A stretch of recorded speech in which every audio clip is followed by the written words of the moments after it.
You mentioned paranormal experiences, Ella. What is Ozzy saying about this and about his children being psychic as Yeah. well? I have seen things no one else can see as a boy under the age of 3.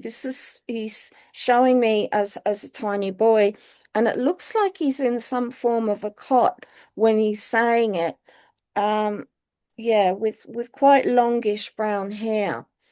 And then he's also saying in drug-fueled states, but not always sober and drug-free as well. So in both states, when he's drugged out of his mind and no drugs at all, he's saying he's seen demons. I have seen angels.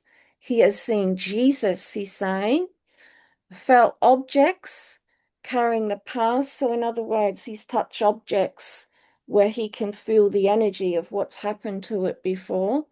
And he's also saying the mansion that he lived in, that was a big one. That was quite haunted. He's also saying in the recording studio and tour while he was with Black Sabbath. And he's also saying that all of them saw a ghost demon as well. And also, it came into their hotel room once. Not only I, but also all the members. He's saying also in the USA, this is why he covers himself in crosses.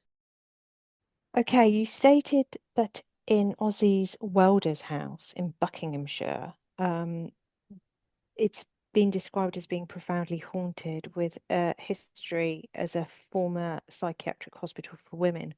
What does he have to say about this? He's saying there's people that were walking around that were in spirit, and also you would hear screams and doors shutting and opening. He is actually telling the truth because I'm putting myself in his home, and there is definitely paranormal presences there. There are definitely ghosts. I do feel women. I don't feel any men at all.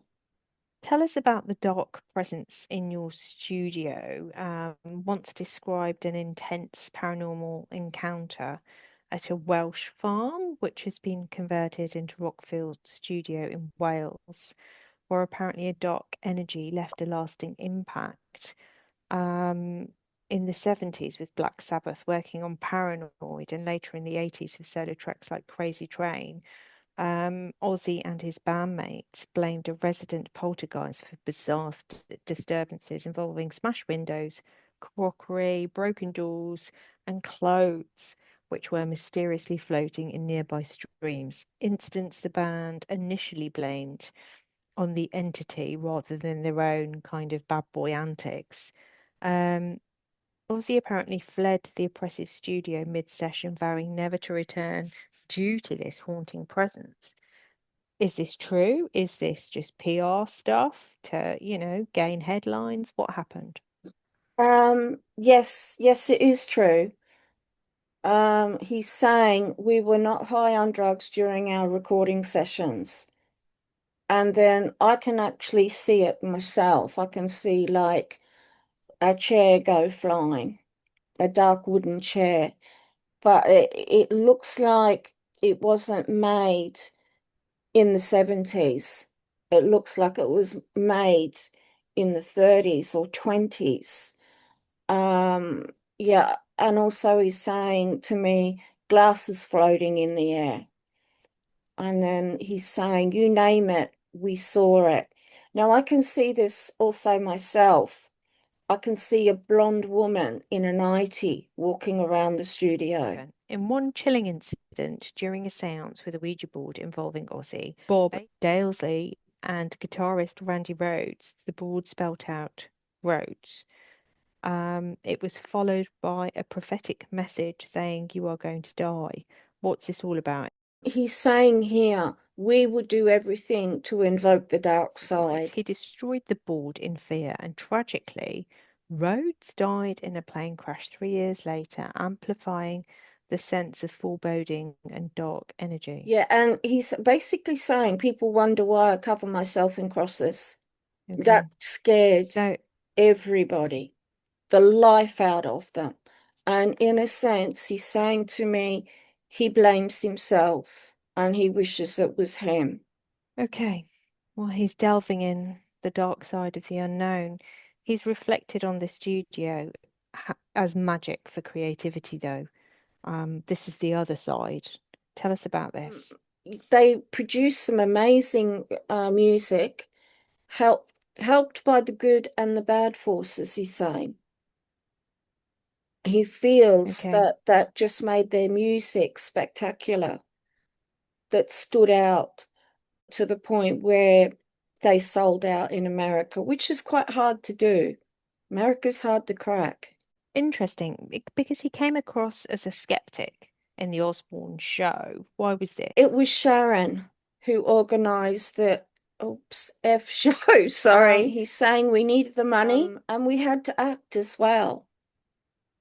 Some of the scenes that they were doing were acting. At first, he's saying he wasn't happy about the children being in it at all, but he gave in. He actually started to enjoy it, he's saying. Early life and struggles.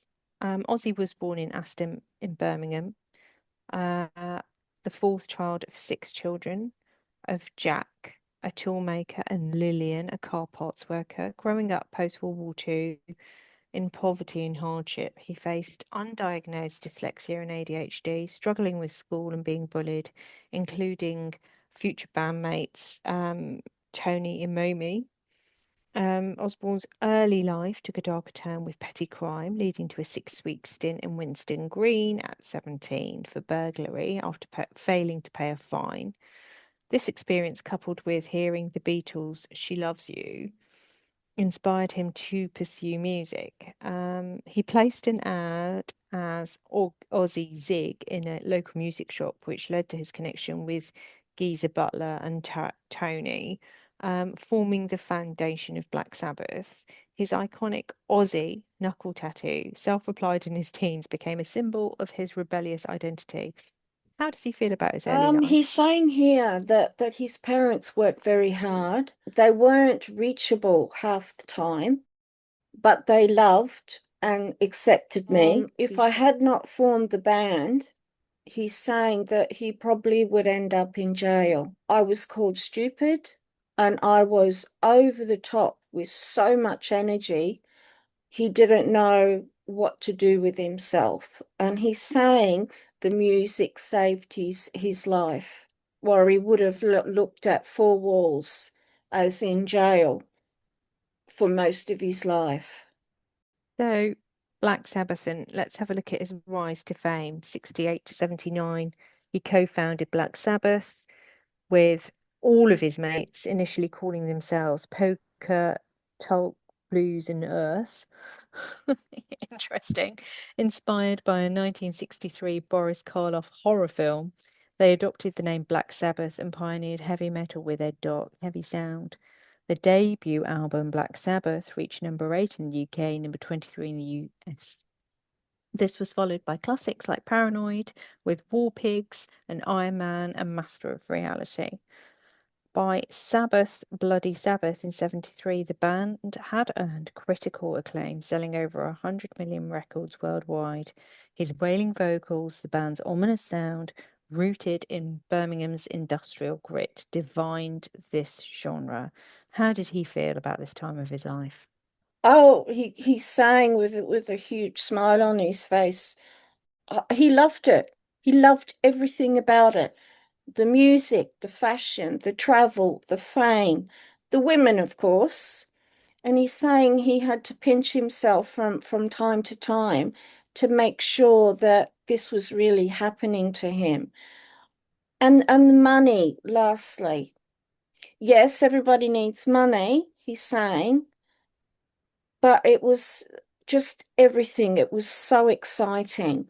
And he's saying money is not important to me. But of course, he enjoyed it. So He was fired from Black Sabbath in 1979 due to substance abuse and general disinterest in the band's direction. What does he feel about that? Yeah, we all had drugs. I was replaced with Ronnie James Dio. In a way, it was the best thing they did by getting rid of me. I was free to be solo. So, yeah, he was happy in the end. But to begin with, he was not happy at all. Okay. So after being fired, he launched a successful solo career with Blizzard of Oz, including hits like Crazy Train. The album was written mainly with Randy Rhoads and Bob and went multi-platinum, as did its follow-up, Diary of a Madman. His solo career included 13 albums, notable ones like Bark at the Moon, No More Tears, and Osmosis. Brilliant. The 1980s were marked by infamous incidents that cemented his shock rock persona. And then in 82, he bit the head off a bat during a concert in Iowa, mistakenly thinking it was a prop requiring rabies shots. He later claimed he thought the animal was a rubber toy thrown to him by the crowd and never intended to hurt it. Tell us about this, Ella. He's saying, oh yes. He's saying I love animals and would never hurt one. I was in shock when I came to after whatever I was taking, acid, I think. And he's actually slightly shaking as he's saying this. So and also he's showing me images of Sharon having all these cute little dogs running around their house. So Yes, must be horrific. yeah, yeah. So when he's saying when you're on these types of trips, you don't know what is real and not. He's saying not real, not real. McCollum versus CBS 1984 lawsuit involved parents whose sons committed suicide after listening to Ozzy Osbourne's suicide solution. They sued CBS and Osbourne, alleging that the song's lyrics. Sorry. The That's all McCollum right. versus CBS 1984 lawsuit involved parents whose son committed suicide after listening to Ozzy Osbourne's suicide solution. They sued CBS and Osbourne, um, citing that their son tried to kill himself because of these lyrics. The courts consistently ruled in Osbourne's favour, finding no causal link to the tragedies. How does Ozzy feel about this? Oh, absolutely devastated that a young person lost their lives. He's saying my music was purely entertainment. It made me suicidal that these parents blame me. This was almost the end of me. He's saying this almost wanted him to leave the earth plane, that he did this to a child, an innocent child, he's saying. So it looks like Sharon, being the excellent businesswoman that she is, stabilized Oz's career, launching Ozfest in 1996, which was a major heavy metal festival that boosted his influence and his wealth and his fan base, I guess. How does he feel about this? What happened? He's saying that Sharon saved him in many ways, from drug addiction. He's saying his music, also his mind. He's saying she could be quite dominant. And then he's laughing, saying, well, I probably needed that anyway. He probably did from the sounds of his own his own conversation with you, Ella. Let's have a look Yeah. at his late career. Mm-hmm. So let's have a look at his later career, 2010 onwards to 2024. His album, Patient Number 9, features collaborations with Jeff Beck, Eric Clapton, and this won 2 Grammy Awards in 23 for Best Rock Album and Best Metal Performance, which marks a real high point in his latter career. What was it like working with these two famous men? Oh, he's saying he had the time of his life. They laughed and laughed and laughed, and all of them really enjoyed making the music. Ozzy just loved people. He loved being around people. It gave him energy, he's saying. So he'd released Ordinary Man in 2020, further showcasing his resilience. But he had health setbacks, including a fourth spinal surgery in 2023 to address a tumour and damaged metal rods from prior injuries. And this limited his ability to talk. How did he manage to finish Ordinary Man? As I'm chatting to Ozyy, his mind is incredibly strong. His mind would dictate his body. His body was in pain, however, he could deal with it. So it's like he spoke to his body and said, "You're going to behave yourself because I'm doing the most important thing in my life, and that is making music." And it made him feel alive when he was creating and singing. Osborne's reality fame TV, programs continued with Ozzy and Jack's World Detour in 2018, which built on the Osbournes previously and made him a household name, way beyond music. His public image evolved from the wild Prince of Darkness to a lovable, if eccentric, family man. How was this time in his life? To begin with, he hated it. Sharon has a strong mind and not to be reckoned with, he's saying. And he's laughing as he's saying that. In the end, people were enjoying it. And because people were enjoying it, he started to enjoy it. And he's saying it made people laugh, which made me laugh. It sounds like Ella. I mean, he's obviously an incredible creative talent, but Sharon was the real business and driving force in his life. Yes, yeah, 100%. So he had loads of accolades with Black Sabbath and had awards such as the Ivor Novello Award for Lifetime Achievement in 2015. How did this make him feel? Oh, I can see him crying and crying. These are tears of joy. He just couldn't believe it. He really, really couldn't. He never really saw himself as this big, famous rock star in the world.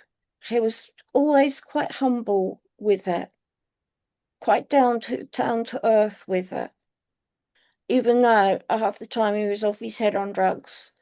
But that's what I can see. And he would talk to anybody from any background. He was just love people, like I was saying. Yeah, Ozzy's just saying goodbye to everybody. And Ozzy, thank you for coming in today. I really appreciate it that you shared your life with us. Everybody, take care and bye for now.